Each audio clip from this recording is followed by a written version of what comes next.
بلدیاتی انتخابات کے ساتھ ساتھ دو سوالات ہیں جو کہ لوگوں کے کیے جاتے ہیں، ذہن میں آتے ہیں۔ ایک یہ کہ ایسی بلدیہ، ایسے نظام کا کیا فائدہ جس میں اختیارات نہ ہوں، اور دوسرا سوال یہ ہے کہ ان حلقہ بندیوں کے ساتھ تو ناانصافی ہوگی۔ تو میں آپ کو ان باتوں کا جواب دوں گا آج میں۔ دیکھیں، بات یہ ہے کہ الیکشن ہو جانا ضروری ہے، الیکشن کا ہو جانا پوری قوم کے لیے بہتر ہے، کراچی کی عوام کے لیے بہتر ہے۔ جیسے بھی مکس پلیٹ بنے، جیسے بھی نمائندے آئے ہیں، ٹھیک ہے نا، ایک منتخب نمائندوں کے بعد شہر کی صورتحال بہتر ہوتی ہے۔ جہاں تک اختیارات کی بات ہے تو بھائی جناب، کچھ اختیارات ملیں گے تو اختیار چھیننے میں آسانی ملے گی، کچھ اختیارات ہوں گے تو پھر کچھ اختیارات منوانے پڑتے ہیں۔ جب اسمبلی میں لوگ ہی نہیں ہوں گے، جب آپ کے نمائندے نہیں ہوں گے تو پھر اختیارات تو پھر ہمیشہ یہ پوری قوم بھی اختیار رہے گی، لیکن اختیارات کچھ مل جاتے ہیں تو پھر اختیارات حاصل کرنا اور مزید آسان ہو جاتا ہے۔ میں پوچھتا ہوں کہ نعمت اللہ صاحب کے دور میں اتفاق سے میں خود نائب ناظم تھا ایک جگہ پہ، تو میں نے دیکھا تھا کہ ہمارے پاس پیسہ تو تھا ہی نہیں، فنڈ تو تھا ہی نہیں، ٹھیک ہے نا۔ تو ہم نے پھر مل کر ڈیسائیڈ کیا کہ یار ہم لوگ فنڈ خود جنریٹ کرتے ہیں۔ بہت ساری جگہیں تھیں، بہت سارے سیگمنٹس تھے جہاں سے فنڈ جنریشن کا کام کیا گیا۔ یو سیز کے تحت، ٹاؤنز کے تحت بہت سی جگہوں پہ ایسی پورشنز، ایسے پوٹینشیل علاقے موجود تھے جہاں پہ ہم نے جو ہے نا وہ اس سے فنڈ جنریٹ کیا، لوگوں کو فائدہ پہنچا اس سے۔ تو فنڈ جنریٹر کا کام بڑا اچھا ہوا، اور آپ کو یاد ہوگا کہ نعمت اللہ صاحب کے جب دور میں سٹارٹ ہوا 2-4 ارب مشکل سے بجٹ تھا اس وقت۔ نعمت اللہ صاحب نے ایک آئیڈیا پیش کیا ان کی ٹیم نے کہ تمام اسٹیک ہولڈر جو کراچی کے ہیں ان کو جمع کیا۔ اس میں جو ہے اس وقت کے صدر تھے مشرف صاحب، ان کو آرمی کو مجبور کیا کہ وہ ہمارا ساتھ دیں اور ان فنڈ جنریشن کے لیے کام کریں۔ تو تمام اسٹیک ہولڈرز کو بٹھایا گیا اور کئی میٹنگز ہوئیں۔ تو یہ جیسے مثال کے طور پہ ریلوے والے ہیں، جیسے مختلف KPT کی زمینیں ہیں، فلاں ہیں، یہ سب اس طرح کے 6-8 ادارے تھے بڑے بڑے جنہوں نے زمینیں رکھی ہوئی بہت بڑی تعداد میں، اور ان کے پاس بہت بڑے فنڈ جنریٹ ہوتے ہیں اداروں کے لیے۔ تو کسی نے 8 ارب، کسی نے 6 ارب، کسی نے 5 ارب، کسی نے 10 ارب، اس طرح 29 ارب روپے جمع کیے۔ 29 ارب روپے کراچی میں لگے تو کراچی میں نقشہ چینج ہو گیا۔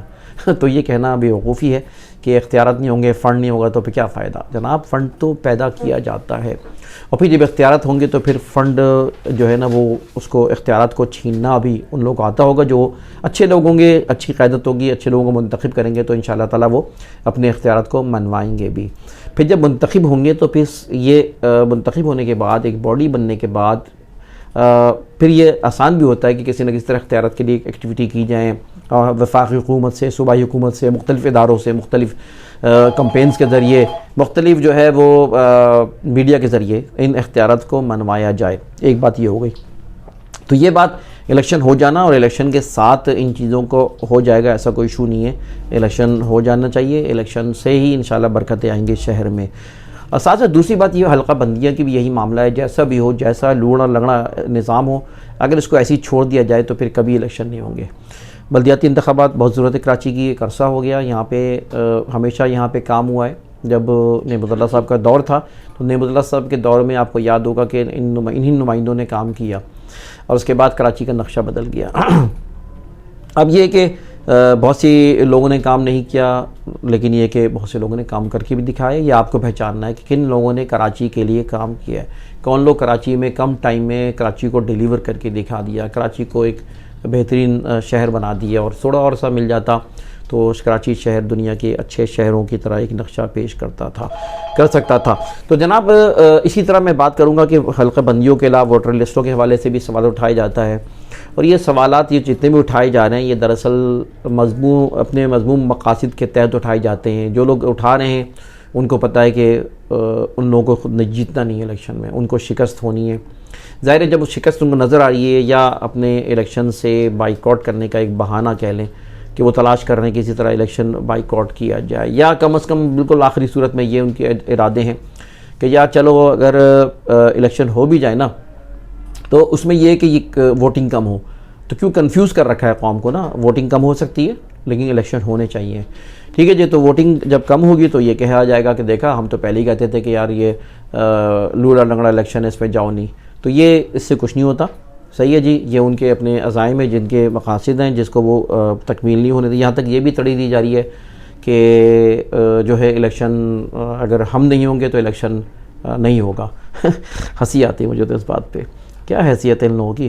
تو پوچھتا بھی نہیں بیچاروں کو. سب مل کر ایک ہو گئے ہیں اور یہ سمجھ رہے کہ ان کو مہاجر نام سے کسی نام سے ان کا یہ منجن نہیں چلے گا. بہت ٹائم گزر گیا. یہ منجن قوم نے دیکھ لیا ہے. قوم یہ کراچی والے بیوقوف نہیں ہیں. یہ کراچی والے کیا بولوں میں وہ نہیں ہیں. یہ کسی گاؤں دیہاتوں کے لوگ نہیں ہیں. یہ باشعور قوم ہے. پڑھے لکھے لوگ ہیں کراچی کے لوگ. وہ سمجھتے ہیں کون اچھے کون برے ہیں. تو لہٰذا میں سمجھتا ہوں کہ یہ ان کا منجن نہیں چلے گا اور ان کو بولنے دیں. آپ نکلیں, آپ الیکشن کے لیے نکلیں. دس از اے گڈ ٹائم. جو 15 جنوری کو الیکشن ہے اس میں بھرپور حصہ لیں. آپ کے ایک ووٹ جو ہے نا آپ کو خوشحال بنا سکتا ہے. شہر کی سڑکیں صحیح ہو سکتی ہیں, گندگی دور ہو سکتی ہے, غلاظتیں ختم ہو سکتی ہیں, لوگوں کو روزگار مل سکتا ہے, پانی بجلی گیس کے مسائل حل ہو سکتے ہیں اور بہت کچھ ہو سکتا ہے. کراچی جو ہے جی معیشت کا جو مسئلہ ہے اس وقت, معاشی جو مسائل ہیں, اس میں اگر الیکشن ہو جاتے ہیں تو ہر چیز بہتر ہو سکتی ہے انشاءاللہ. کراچی دوبارہ نکھر کے آ سکتا ہے. بہت سارے جو ہے فوائد آپ کو ملیں گے, بشرطیکہ کہ آپ کو, آپ کے گھر والوں کو, اپنے دوستوں کو نکلنا ہوگا اور الیکشن میں ووٹ ڈالنا ہوگا. اچھے لوگوں کو, ایماندار لوگوں کو منتخب کرنا ہوگا. یہ آپ کو سوچنا ہوگا کہ کون ہے وہ لوگ. انتخاب سوری کو اجازت دیجیے. اللہ حافظ.